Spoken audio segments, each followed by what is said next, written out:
Hello everybody, I'm Bill Salus, and I'm going to talk to you today about an ancient prophecy written around 590 BC that foretells that the Lord will supernaturally intervene to defend the nation of Israel and work in concert with the Israeli Defense Forces. It's a prophecy that's on my radar screen. I think it could happen in the near future, perhaps even in the church age. Now, I'm not alluding to the Gog of Magog war in Ezekiel chapter 38 and 39, a prophecy of which many of you might be familiar with.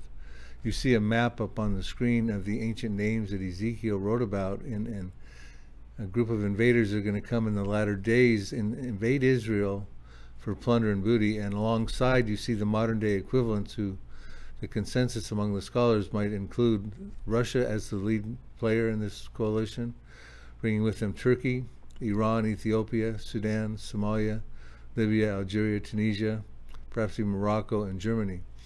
Now, as you can see, this is a formidable advance of very powerful nations coming to invade Israel, and the Israeli Defense Forces will not be able to stop them, nor will the American troops be involved in this war, because God himself will stop these invaders supernaturally. And we find that out in Ezekiel chapter 38, verses 19 through 23. And it's going to start with a great earthquake. Now, when this great earthquake happens, it says, every man's sword will be against his brother. In other words, the advancing troops from different countries speaking different languages will panic, and they will start to kill each other. And then it says there'll be pestilence and bloodshed, flooding rain, great hailstones, fire and brimstone. It'll be clear that this is a supernatural victory handled by the God of the Jews. And it's a very important prophecy because it's the prophecy, a marquee event of the end times, in which God is going to put the world on official notice that he is the covenant-keeping God of Abraham, Isaac, and Jacob, and the promise-keeping God of Jesus Christ. And here's what it says after that supernatural defeat. Ezekiel 39:7 tells us, I will make my holy name known in the midst of my people Israel, and I will not let them profane my holy name anymore. Then the nation shall know that I'm the Lord, the Holy One in Israel.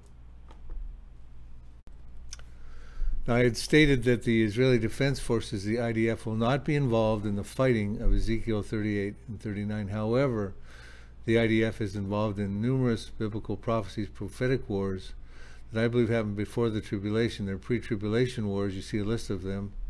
IDF versus Syria versus Hezbollah and Lebanon, Palestinians, etc.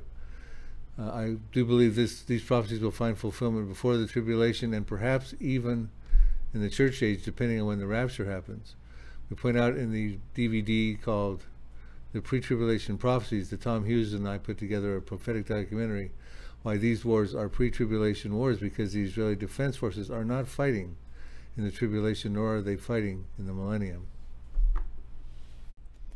Now, presently, as I air this program, Israel is increasingly concerned about Iran's nuclear and missile threats.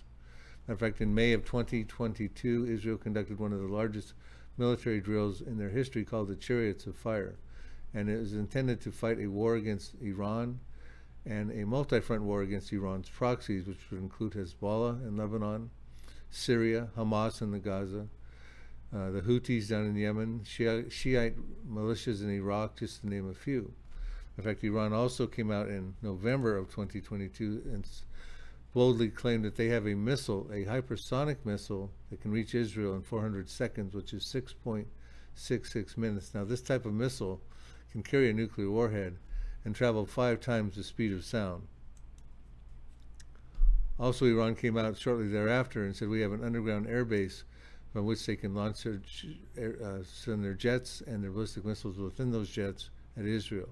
So as you can see, Israel is very concerned about the mounting threat that Iran possesses, and Iran does want to wipe Israel off of the map.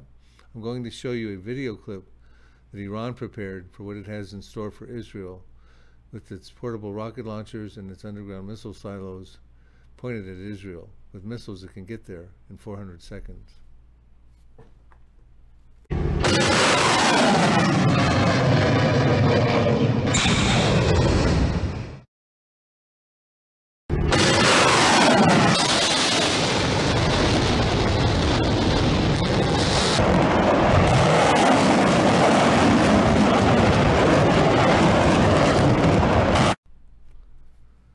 Now, that video clip, as well as the one audio drama clip that I'm about to show you, as well as all the other slides throughout the remainder of this presentation, have all been taken from my Future War Prophecies DVD.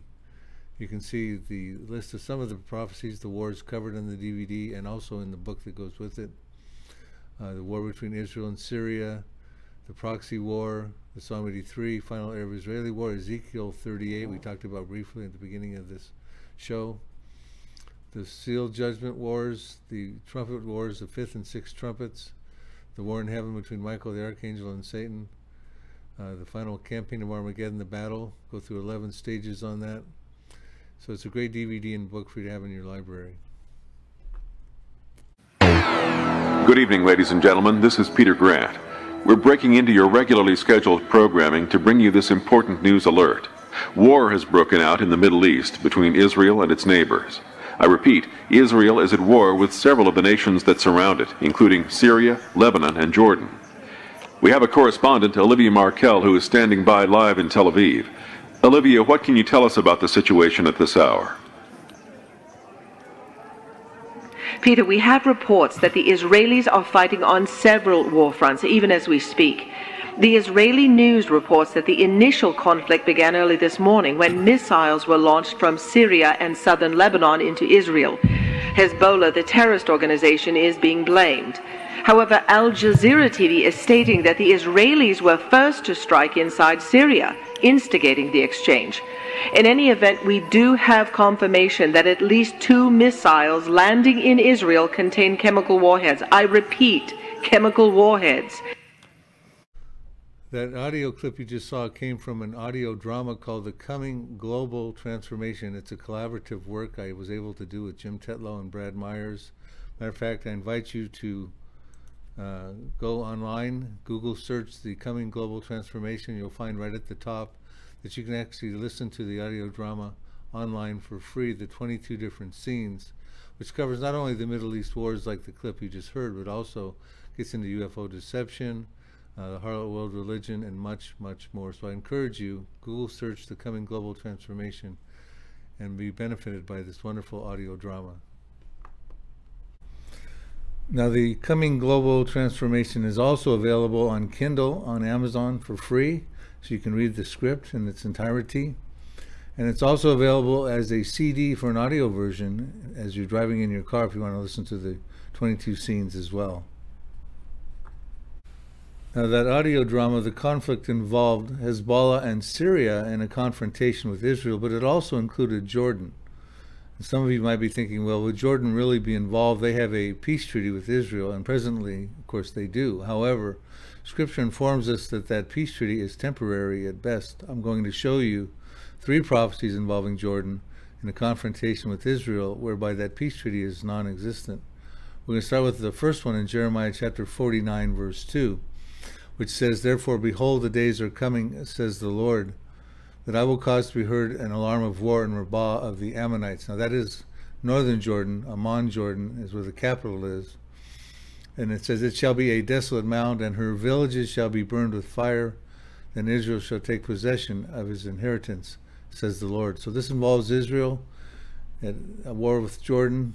Ammon, Jordan, the capital, becomes a desolate mound, and Israel takes possession of his inheritance regarding the promised land. Genesis 15:18 tells us that Jordan is part of the promised land because that promised land includes land between the river of Egypt, probably the Nile, and of course is all the way through to the river Euphrates, which is in Syria and Iraq. So that's northern Jordan we see here is going to be affected in a war with Israel winning and taking possession of its territory. We're going to look at another camera angle of that war and show that it also involves central Jordan, which is Moab. So we have Ammon, northern Jordan, and Moab, central Jordan. And here's what Zephaniah chapter 2, verses 8 through 9 says. "I have heard the reproach of Moab and the insults of the people of Ammon, with which they have reproached my people," that would be the Jews, "and made arrogant threats against their borders," that would be the borders of Israel. And for that, here's what's going to happen to Ammon and Jordan and Moab. "The residue of my people shall plunder them," that would be the Israeli defense forces, "and the remnant of my people shall possess them." So we see again another confrontation involving not only Ammon but also Moab and Israel being victorious and possessing that territory over there. Let's also look at southern Jordan. We've covered northern and central Jordan and Ammon and Moab. What about Edom, which is southern Jordan? Here's a prophecy, and all these have been unfulfilled. Do your homework, but you'll see all three of these prophecies I'm showing you have been unfulfilled. We find out in Ezekiel 25, verses 13 to 14. Therefore, thus says the Lord God, I will also stretch out my hand against Edom, that's southern Jordan, and cut off man and beast from it, and make it desolate from Teman, which would be Edom area. Dedan shall fall by the sword. Now that takes us, Dedan is in northern Saudi Arabia, so it involves Saudi Arabia as well in this prophecy, who they get involved. Because Dedan shall fall by the sword, and I will lay my vengeance on Edom. I put the tents of Edom, and I'll show you why shortly. By the hand of my people Israel. Again, the Israeli defense forces are involved. That they may do in Edom, southern Jordan, according to my anger and according to my fury, and they shall know my vengeance, says the Lord God. So we see northern, central, and we also see southern Jordan and Edom. Now, you can see by their ancient names, Ammon was northern Jordan, Moab was central Jordan, Edom was southern Jordan. Now, Jordan temporarily has control over the Temple Mount through the Waqf Antiquities Society. And every time there's talk about changing the status quo on the Temple Mount, Jordan goes into an uproar. But at some point in time after Israel wins this war, it's highly likely that Jordan will no longer have control over the Temple Mount.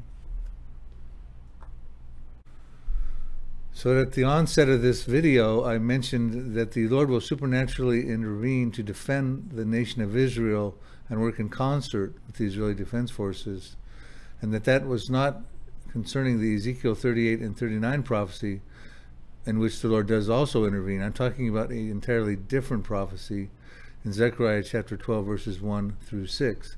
A time will come where the people round about, the Arab enemies of Israel that share common borders with Israel in the neighborhood, where they will come and attempt to lay siege on Judah and Jerusalem, and the Lord will make that a cup of trembling to those nations, like a form of dizziness or intoxication in some translations. And that'll be a major mistake on their part, and we'll see why. So I would turn our attention now to Zechariah chapter 12, verse 2. At some point in time, Jerusalem is going to become a cup of trembling.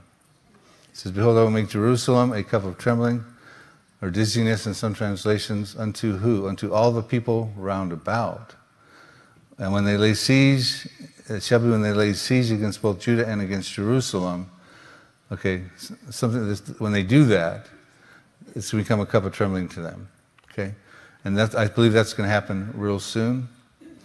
And it has not happened just yet. The countries around about, not the whole world, will try to lay siege on Judah and Jerusalem. We just took a look at Zechariah 12, verse 2, and it talked about the nations round about, not the international community at large, but the Arab states sharing borders with Israel. They will someday attempt to lay siege on Judah and Jerusalem. And they'll find out that that is a huge mistake, because the Lord will intervene and turn it into a cup of trembling to those nations. But what would the international community's position be around that time frame when that event is taking place? We go to Zechariah 12, verse 3 to find out. And it shall happen in that day that I will make Jerusalem a very heavy stone for all peoples. All who would heave it away or impose a burden upon it will surely be cut in pieces, though all the nations of the earth are gathered or assembled against it. Now, I like to read the American Standard Version translation of that same verse. It says, and shall come to pass in that day that I will make Jerusalem a burdensome stone for all the peoples. All the burden themselves with it shall be sorely wounded, and all the nations of the earth shall be gathered together against it. Now, many commentators believe that that particular verse, this verse, Zechariah 12:3, finds fulfillment in relationship with the end of time at the Armageddon campaign. Here's one example from the Bible Knowledge Commentary of the Old Testament by John F. Wolverd. And here's what he says about Zechariah 12, verse 3. That day, alluding to Zechariah 12:3, refers to the future battle, or better, the campaign of Armageddon, in which the nations of the armies will gather together at Jerusalem. So here's how I translate that verse, though.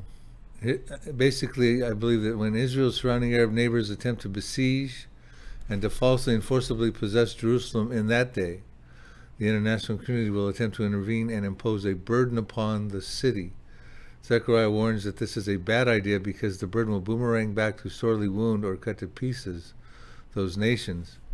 Now we see in modern day application, we look at America involved in, as a member of the international community and dealing with the Palestinian and Israeli peace talks, trying to meddle with that position. And Jerusalem, of course, the Palestinians want to have control over East Jerusalem, and our presidents, you see Clinton in 2000, George W. Bush around 2006 to 2009, John Kerry under the Obama administration in 2013, all meddling and trying to intervene on the status of Jerusalem and the peace talks between Israel and the Palestinians.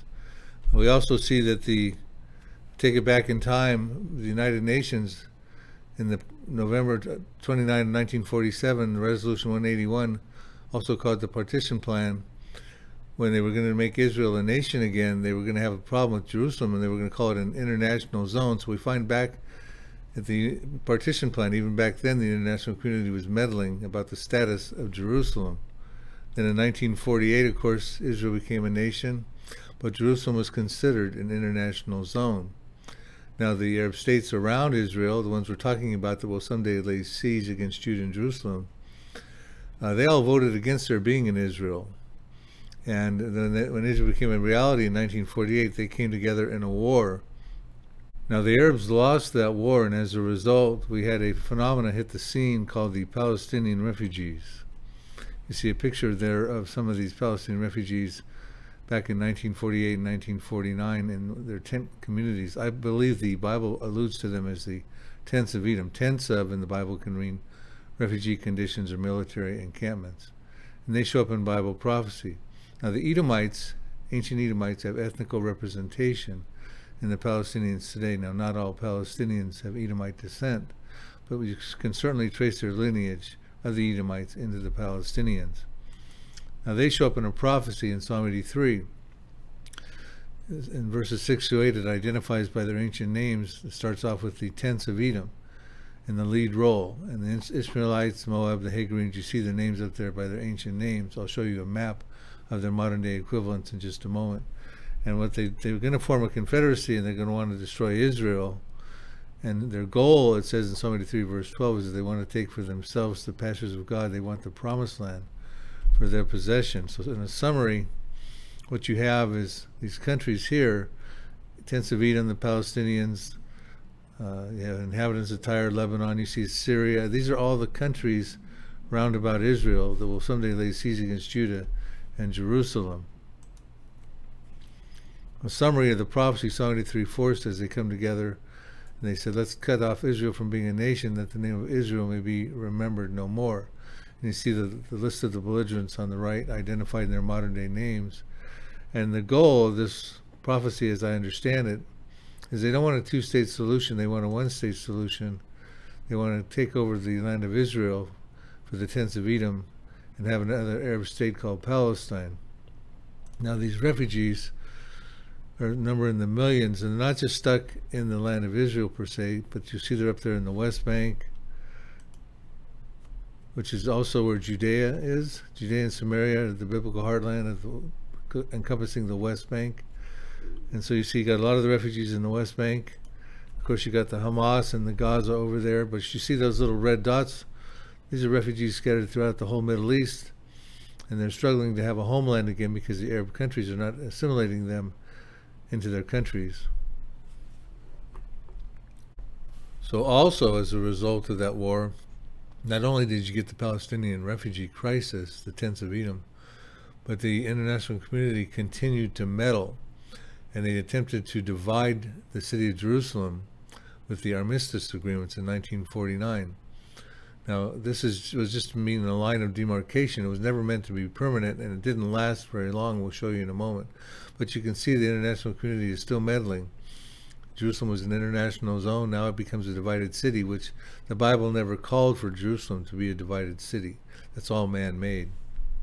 It didn't last very long because you had the Six-Day War in June of 1967, and Israel won that war in 6 days, and they took over the entire city of Jerusalem, came under Israel's control at that point in time.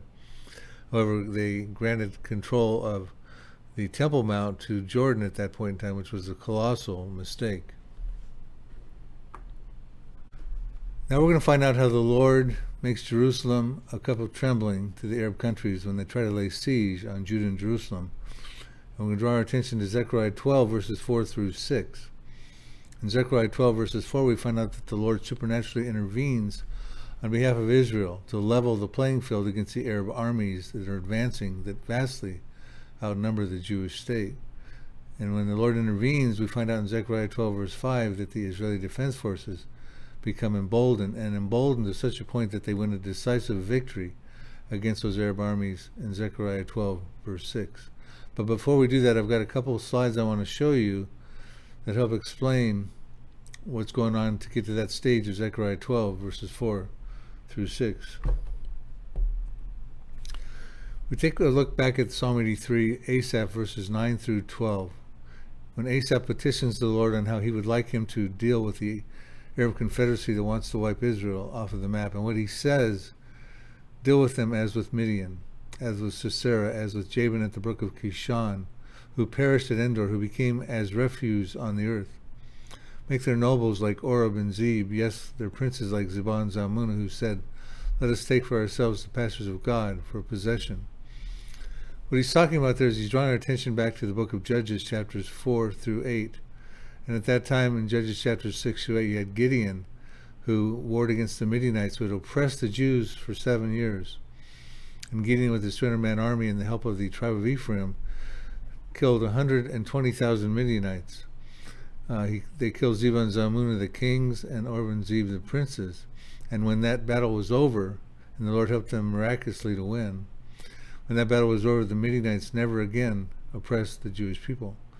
And then we go to Judges chapters 4 and 5. We have Deborah, and she's dealing with the Canaanites at that period of time, who had oppressed the Jewish people for 20 years.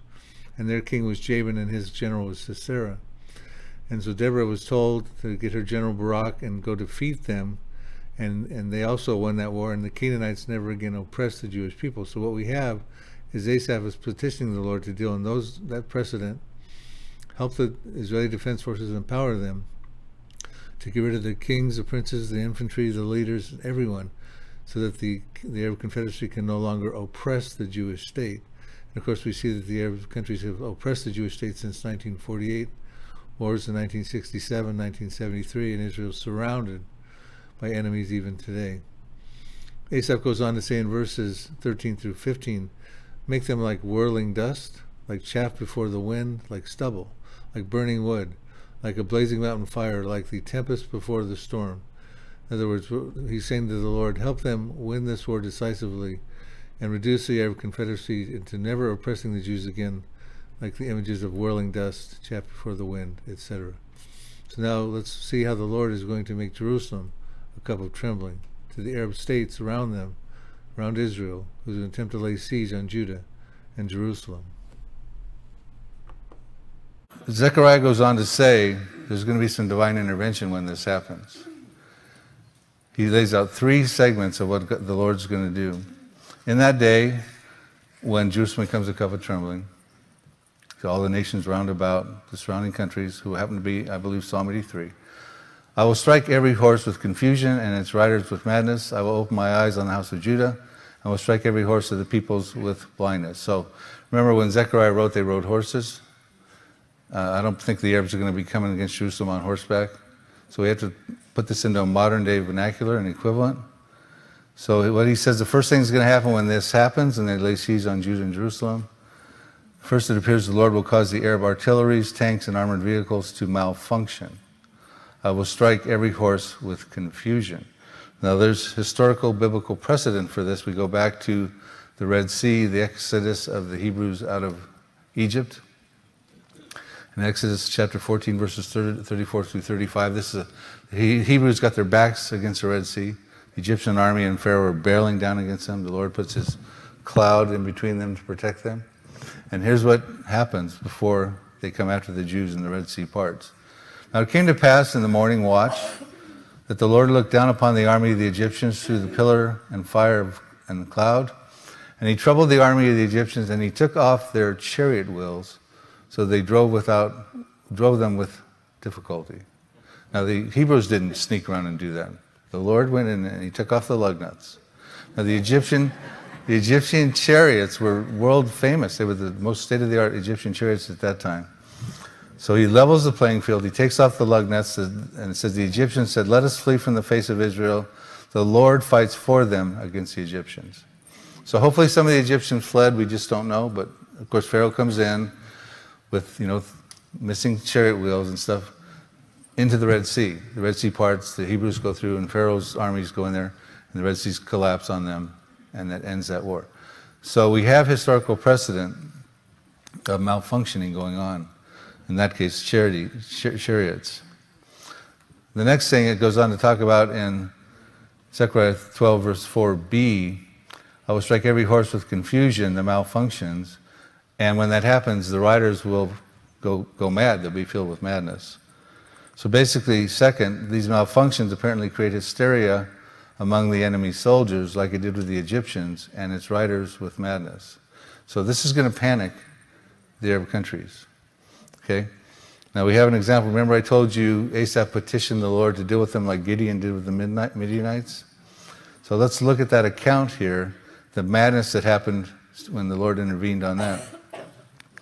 We look at Judges 7 verses 20 through 22. Then the 3 companies of the 300 men of Gideon blew the trumpets and broke the pitchers that they had, held the torches in their left hands and the trumpets in their right hands for blowing. So they had torches, trumpets, and pitchers. 300 men against 120,000 Midianites. Not advisable in most wars.